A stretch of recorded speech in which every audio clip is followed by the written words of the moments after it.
Air India എക്സ്പ്രസിൻ്റെ മിന്നൽ പണിമുടക്ക് തിരുവനന്തപുരത്തെ അമൃതയ്ക്കും കുടുംബത്തിനും നൽകിയത് ഒരായുഷ്കാലം നീണ്ടു നിൽക്കുന്ന ദുഃഖവും തീരാവേദനയുമാണ്.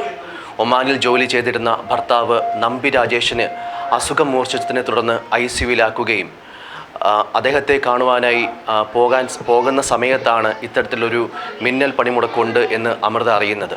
ഇക്കഴിഞ്ഞ മാർച്ച് 8-ാം തീയതിയായിരുന്നു ആ യാത്ര തിരിക്കേണ്ടത്.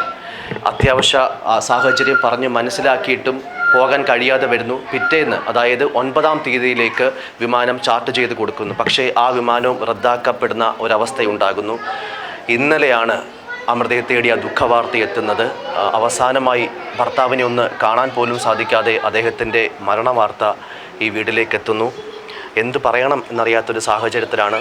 ഒരുപക്ഷെ ഇത്തരത്തിലുള്ള മിന്നൽ പണിമുടക്കുകൾ എത്രയോ ജീവിതങ്ങളാണ്, ഇത്തരത്തിൽ പ്രതീക്ഷകളാണ് ഇല്ലാതാക്കുന്നത് എന്നുള്ളതാണ്. അമ്മ, എപ്പോഴാണ് ഈ ഒരു വിവരം അറിയുന്നത്? വൈകിട്ട് 4 മണിയപ്പോൾ അറിയുന്നത്. ആരാണ് വിളിച്ച് പറയുന്നത് ഇത്തരത്തിൽ? ഹസ്ബൻഡ് വിളിച്ച് പറഞ്ഞു, ഇതുപോലെ നമ്പിക്ക് സീരിയസ് ആണെന്ന് പറഞ്ഞിട്ട് പുള്ളി ഞങ്ങളെ വിളിച്ചറിയിച്ചത്. ഓഫീസിൽ നിന്ന് ട്രാവൽ ചെയ്ത് മോളുടെ സ്കൂളിൻ്റെ വന്നുകൊണ്ടിരിക്കുകയായിരുന്നു. അപ്പോൾ ഇതുപോലെ സീരിയസ് ആണ് എന്ന് പറഞ്ഞ് മോളെടുത്തിപ്പം പറയണ്ട, ഞാൻ അവിടെ പോയിട്ട് നിങ്ങളെ വിളിച്ച് സംസാരിക്കാമെന്ന് പറഞ്ഞ് വെച്ചു. അപ്പോൾ എനിക്ക് വിളിച്ച് പറയുന്ന സമയം ആ മുഖഭാവം കണ്ടപ്പോൾ എൻ്റെ മനസ്സിൽ എന്തോ വൈകാരിക തോന്നി, എന്തെങ്കിലും പ്രശ്നമുണ്ടെന്ന്. അവസാനം ഞങ്ങൾ അതിനുശേഷം 5 മണിയായപ്പം കൺഫേം ആക്കി ഇങ്ങനെ മരിച്ചെന്നുള്ള കാര്യം അറിഞ്ഞ്. രാവിലെ ഒറ്റയ്ക്ക് ഹോസ്പിറ്റലിൽ നിന്ന് വന്ന ശേഷം 3 ദിവസം കൊണ്ട് റൂമിൽ ഒറ്റയ്ക്കേ ഉള്ളത്, ആരുമില്ല. ഞങ്ങൾക്ക് പോകാൻ പറ്റിയില്ല. വേറെ ടിക്കറ്റ് ഫ്ലൈറ്റ് നമുക്ക് കിട്ടിയില്ല. ഞങ്ങളാകെ വിഷമിച്ചിരിക്കുകയായിരുന്നു. അപ്പം പറഞ്ഞു, ഈ മരിക്കണതിൻ്റെ ഇന്നലെ തലേ ദിവസം പോലും രാത്രി 10 മണിക്ക് മോളെ വിളിച്ച് സംസാരിക്കുകയായിരുന്നു. എനിക്ക് കുഴപ്പമൊന്നുമില്ല, ഞാൻ എൻ്റെ കുഞ്ഞിൻ്റെ കല്യാണം വരെ ഞാൻ ജീവിച്ചിരിക്കും, വേറെ പ്രശ്നം എന്നൊക്കെ ഇങ്ങനെ സംസാരിച്ചിട്ടാ. കഴിഞ്ഞ ദിവസം രാത്രി അദ്ദേഹവുമായിട്ട് സംസാരിക്കാൻ കഴിഞ്ഞിരുന്നു. അപ്പോഴും അത്ര വലിയൊരു അവസ്ഥയിലാണെന്ന് അറിയാൻ സാധിച്ചിരുന്നില്ല, അല്ലെങ്കിൽ അങ്ങനെ ഒന്നും തോന്നിയില്ല, ഒരു വൈകാരികയും തോന്നിയില്ല. ശരി പറഞ്ഞ് കൂടുതൽ സംസാരിക്കേണ്ട, പോയി ഭക്ഷണം കഴിച്ചിട്ട് കടന്നു, റെസ്റ്റ് എടുക്ക്, നാളെ സംസാരിക്കാമെന്ന് പറഞ്ഞു. അപ്പോൾ രാവിലെ ഈ റൂമിൽ ഫുഡ് കൊണ്ട് കൊടുക്കാൻ വേണ്ടി പോയ സമയത്താണ് ആ പയ്യൻ ഈ കിടപ്പ് കണ്ടിട്ട് ഈ ഉറങ്ങിക്കിടക്കുകയിൽ വിളിച്ച് ശല്യം ചെയ്യേണ്ടതെന്ന് പറഞ്ഞ് ഫുഡും മേശപ്പുറത്ത് വെച്ചിട്ട് പോയി. ഉച്ചയ്ക്ക് 1 മണിയായപ്പോഴും രണ്ടാമത് ലഞ്ച് കൊണ്ടുവന്ന് വെച്ചപ്പോഴും ആ രാവിലെ കിടന്ന അതേ പൊസിഷനിൽ കിടക്കുന്ന ഒരു അനക്കവുമില്ല. അന്നേരമാണ് പെട്ടെന്ന് എന്തോ പറ്റിയെന്നുള്ള രീതിയിൽ നേരെ സ്കൂളിൽ ചെന്ന് അവരെ അറിയിക്കുകയും അവിടെ നിന്ന് പോലീസ് വരെയും, അങ്ങനെ പോലീസ് വരെ ചേട്ടനെ വിളിച്ചറിയിച്ചത്. ഇങ്ങനത്തെ ഹാർട്ട് അറ്റാക്ക് തന്നെയായിരുന്നു എന്നാണ് അറിയാൻ സാധിച്ചത്. ഹാർട്ട് അറ്റാക്ക് തന്നെയാണ്. കഴിഞ്ഞ 8-ാം തീയതിയാണ് അദ്ദേഹത്തിന് ആദ്യമായിട്ട് ഈ ഒരു ഇവിടുന്ന് പോകാനായിട്ട് ശ്രമിക്കുന്നത്. അത്തരത്തിൽ എന്നാണ് ഈ ഒരു വല്ലായ്കൾ കാണിച്ചു തുടങ്ങിയത്? അതായത് ഞങ്ങൾക്ക് തിങ്കളാഴ്ച വെളുപ്പിൽ 1 മണിയപ്പോൾ മോളെ വിളിച്ച് സംസാരിച്ചുകൊണ്ടിരുന്നത്. അപ്പം പറഞ്ഞു, ഇതുപോലെ എനിക്ക് ചെറുതായിട്ട് നെഞ്ച് വേനുണ്ട്, ഞാൻ ഉച്ചയ്ക്ക് കടലയാണ് കഴിച്ചത്, ചിലപ്പോൾ അത് ഗ്യാസ് കയറിയതായിരിക്കും, അപ്പം മോളെ ജെറുസലുണ്ടെങ്കിൽ എടുത്ത് കുഴപ്പമില്ല, കഴിച്ചിട്ട് ഫുഡ് കഴിച്ച് കിടന്നു എന്ന് പറഞ്ഞു. അപ്പം അങ്ങനെ 1.5 മണി വരെ സംസാരിച്ചിട്ട് ഇരുന്നിട്ട് രാവിലെ 6 മണിയപ്പോൾ ഞങ്ങൾക്ക് ഫോൺ വരുന്നത്. ഒരു 3-4 പ്രാവശ്യം കണ്ടിന്യൂസ് ആയിട്ട് ഫോൺ വന്നപ്പോഴും മോൾ പറഞ്ഞ് എന്തും അത്യാവശ്യം കിടന്ന് വിളിക്കുന്നു എന്താണെന്ന് അറിയില്ലെന്ന് പറഞ്ഞ് വിളിച്ചപ്പോൾ ഹോസ്പിറ്റലിൽ നിന്നാണ് വിളിച്ചത്. അപ്പം ഹോസ്പിറ്റലിൽ എന്ന് പറഞ്ഞാൽ 3 മണിക്ക് കൊണ്ടുവന്നു, നെഞ്ചുവേനായിട്ട് കൊണ്ടുവന്നു. അവർ ECG എടുത്ത് 100% അറ്റാക്ക് ആണെന്ന് പറഞ്ഞു. ഉടനെ ആൻജിയോഗ്രാം ചെയ്യണമെന്ന് പറഞ്ഞപ്പോൾ ആൻജിയോഗ്രാം ചെയ്യും മുമ്പ് എനിക്ക് എൻ്റെ വൈഫിനൊന്ന് കാണുമെന്ന് പറഞ്ഞുകൊണ്ട് രാവിലെ ഞങ്ങളെ വിളിച്ചത്. അപ്പോൾ ആൻജിയോഗ്രാം മാത്രമേ ചെയ്യുന്നുള്ളൂ, ബാക്കിയൊന്നും പറഞ്ഞു. അപ്പോൾ തന്നെ അവർ 3 ബ്ലോക്ക് ഉണ്ടായിരുന്നു. അപ്പോൾ തന്നെ ആൻജിയോപ്ലാസ്റ്റി ചെയ്ത ശേഷം ഞങ്ങൾക്ക് വേറെ ഒന്നും അറിയില്ല. രാവിലെ 8 മണിയായപ്പോൾ ഈ പ്രശ്നങ്ങളൊക്കെ കഴിഞ്ഞ് പിന്നെ നമുക്ക് സംസാരിക്കാൻ പറ്റിയില്ല. പുറത്ത് നിൽക്കുന്ന സാറന്മാരെ ഞങ്ങളെ വിളിച്ച് വിവരങ്ങൾ പറയുന്നു, കഴിഞ്ഞു, വെറുതെ കുഴപ്പമില്ലാണ്ട് കിടക്കണം എന്നൊക്കെ പറഞ്ഞായിരുന്നു. തിരിച്ച് ഞങ്ങൾ അപ്പം തന്നെ മോളുടെ കൂടെ പഠിക്കുന്ന ഒരു കുട്ടിയുടെ വെച്ച് ഞങ്ങൾക്ക് 2 പേർക്ക് ടിക്കറ്റ് ഉടനെ റെഡിയാക്കി തന്നു. അന്നത്തേക്ക് ടിക്കറ്റ് ഇല്ല, തൊട്ടടുത്ത ദിവസം ചൊവ്വാഴ്ചയ്ക്ക് രാവിലെ 8:45 ഫ്ലൈറ്റ് നിങ്ങൾക്ക് അത് കയറി പോകാമെന്ന് പറഞ്ഞ് ഞങ്ങൾക്ക് ടിക്കറ്റ് എടുത്ത് തന്നു.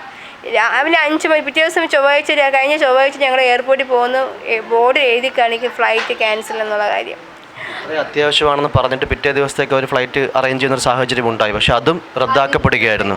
നമ്മൾ അത്രയും പ്രഷർ ചെയ്ത് രാവിലെ 5 മണി തൊട്ട് ഉച്ചയ്ക്ക് 11:30 മണി വരെ ഞങ്ങൾ വേറെ ബാക്കിയുള്ള എല്ലാവരും പോയി. ഞങ്ങളൊരു 3 ഫാമിലി മാത്രം അവിടെ ഉണ്ടായിരുന്നു. അപ്പോൾ ഈ വന്ന മീഡിയക്കാർ മുഴുവൻ ഞങ്ങൾക്ക് സപ്പോർട്ട് ആയിരുന്നു. ആ കൊച്ചിന് ഹസ്ബൻഡ് കാണുന്ന ICU സീരിയസ് ആയിട്ടില്ലേ, നിങ്ങൾ എങ്ങനെയെങ്കിലും ഏതെങ്കിലും ടിക്കറ്റ് ഒന്ന് റെഡിയാക്കി കൊടുക്കുന്ന എല്ലാ മീഡിയക്കാരും പറഞ്ഞു. ഞങ്ങൾ മാക്സിമം അവരോട് പോരാടിയ ശേഷമാണ് തൊട്ടടുത്തുള്ള ദിവസത്തിന് ബുധനാഴ്ച ഞങ്ങൾക്ക് ടിക്കറ്റ് റെഡിയാക്കി. പക്ഷേ ഏതെങ്കിലും രീതിയിൽ ആ ഒരു തുകയെങ്കിലും തിരിച്ച് തന്നിരുന്നെങ്കിൽ നിങ്ങൾക്ക് എത്രയെങ്കിലും കഷ്ടപ്പെട്ടാണെങ്കിലും ഒരു പക്ഷേ പോകാൻ പറ്റുന്ന ഒരു സാഹചര്യം ഉണ്ടായിരുന്നല്ലേ? അതും ഞങ്ങൾ ചോദിച്ചു. ഒരു 10 ദിവസം അല്ലെങ്കിൽ ഒരാഴ്ച 8 ദിവസം കഴിഞ്ഞ് നിങ്ങൾക്ക് തിരിച്ച് നിങ്ങൾക്ക് ക്യാഷ് കിട്ടത്തുള്ളൂ എന്ന് അവർ പറയുകയും ചെയ്ത്. അപ്പോൾ ഞങ്ങൾ പറഞ്ഞു ഞങ്ങൾക്ക് ഏതെങ്കിലും ഒരു ഫ്ലൈറ്റിൽ എന്ന് പറഞ്ഞാൽ തൊട്ട് 3 ദിവസം അടുപ്പിച്ച് എല്ലാം ഫുള്ളാണ്. ഒരു ഫ്ലൈറ്റും ഇല്ല ഞങ്ങൾക്ക് പോകാനായിട്ട്. ഞങ്ങൾ നോക്കി, ഒരു ഫ്ലൈറ്റും ഇല്ല. ഈ റീഫണ്ട് കിട്ടിയാൽ എനിക്ക് വേറെ എങ്ങനെയെങ്കിലും മറിച്ചെങ്കിലും ഞങ്ങൾ പോകുമായിരുന്നു ഒരു നോക്ക്. പക്ഷെ അന്ന് പോയിരുന്നെങ്കിൽ എങ്ങനെയെങ്കിലും അന്ന് 8:30 വേറെ ഫ്ലൈറ്റ് ഉണ്ടായിരുന്നു. അതിലെങ്കിലും മോളെങ്കിലും പറഞ്ഞു വിട്ടിരുന്നെങ്കിൽ ഇന്ന് അവന് ജീവനോട് ഇരുന്നത്. എന്ന് വെച്ചാൽ ഒറ്റപ്പെട്ടു പോയി, ആരുമില്ല, അവളെ കാണാൻ പറ്റിയില്ല, വരുമെന്ന് പറഞ്ഞ് വന്നില്ല, കണ്ടില്ല എന്നൊക്കെ പറഞ്ഞ് ഭയങ്കര വിഷമമായിരുന്നു.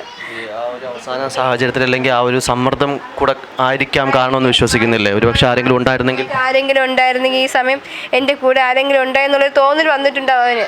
2 മക്കളാണോ? 2 മക്കൾ, ഒന്ന് 5.5 വയസ്സും ഒന്ന് 3.5 വയസ്സായി. 2 കുട്ടികളാണ്. ഇരുവരുടെ വിവാഹം കഴിഞ്ഞിട്ട് ഇപ്പോൾ എത്ര നാളാണ്? 7 വർഷമായി.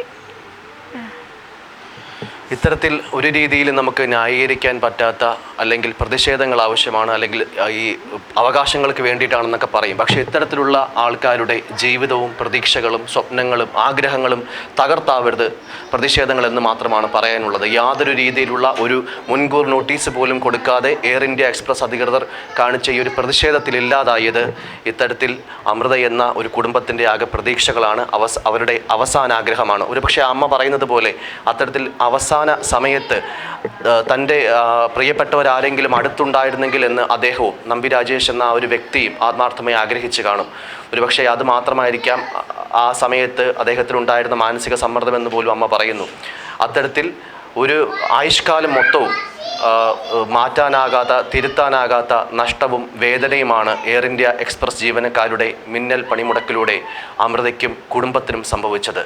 കഴിഞ്ഞ ഒരുപാട് വർഷങ്ങളായി ഒമാനിൽ ഇത്തരത്തിൽ ജോലി ചെയ്തു വരികയായിരുന്ന നമ്പി രാജേഷ് എന്ന വ്യക്തിയാണ് ഇത്തരത്തിൽ മരണപ്പെട്ടത്. കഴിഞ്ഞ 8-ാം തീയതി ഇദ്ദേഹത്തിന് അസുഖം കൂടുന്നു. അതിൽ എത്രയും പെട്ടെന്ന് അദ്ദേഹത്തിനെ കാണാൻ പോകേണ്ട അവസ്ഥയുണ്ടാകുന്നു. എയർപോർട്ടിൽ ചെല്ലുമ്പോഴാണ് ഇങ്ങനൊരു മിന്നൽ പണിമുടക്കുണ്ടെന്ന് അറിയുന്നത്. ആവശ്യം കേണ് പറഞ്ഞിട്ടും പിറ്റേന്ന്, അതായത് 9-ാം തീയതിയിലേക്ക് ഒരു ഫ്ലൈറ്റ് വീണ്ടും ചാർട്ട് ചെയ്ത് കൊടുക്കുന്നു. എന്നാൽ ആ ഫ്ലൈറ്റും റദ്ദാക്കപ്പെടുന്ന ഒരു അവസരമാണ് ഉണ്ടായത്. ഇത്തരത്തിൽ വീണ്ടും പറയുകയാണ്, ഒരുപക്ഷെ അവർക്ക് ഈ ഒരു പ്രതിഷേധം നടത്തിയവർക്കെതിരെ ഇവർ പോരാടുമ്പോഴും അവർക്ക് പ്രത്യക്ഷത്തിൽ എന്തെങ്കിലും അവർക്കെതിരെ നടപടികൾ ഉണ്ടായാൽ പോലും ഒരു രീതിയിലും മായ്ക്കാൻ കഴിയാത്ത നീറ്റലായി തന്നെ അമൃതയുടെയും കുടുംബത്തിൻ്റെയും ദുഃഖം, നമ്പി രാജേഷ് എന്ന വ്യക്തിയെ ചൊല്ലിയുണ്ടായ ദുഃഖം നിലനിൽക്കുമെന്നതിൽ യാതൊരു തർക്കവുമില്ല. ഇത്തരത്തിൽ ഒരു കുടുംബത്തിന് കൂടി ഇങ്ങനൊരു അവസ്ഥ ഉണ്ടാകരുതേ എന്ന് മാത്രമാണ് പറയാനുള്ളത്. തിരുവനന്തപുരത്തു നിന്നും ക്യാമറമാൻ അനീഷ് കൃഷ്ണനൊപ്പം ജയശങ്കർ, ഫോക്കസ് ന്യൂസ് TV.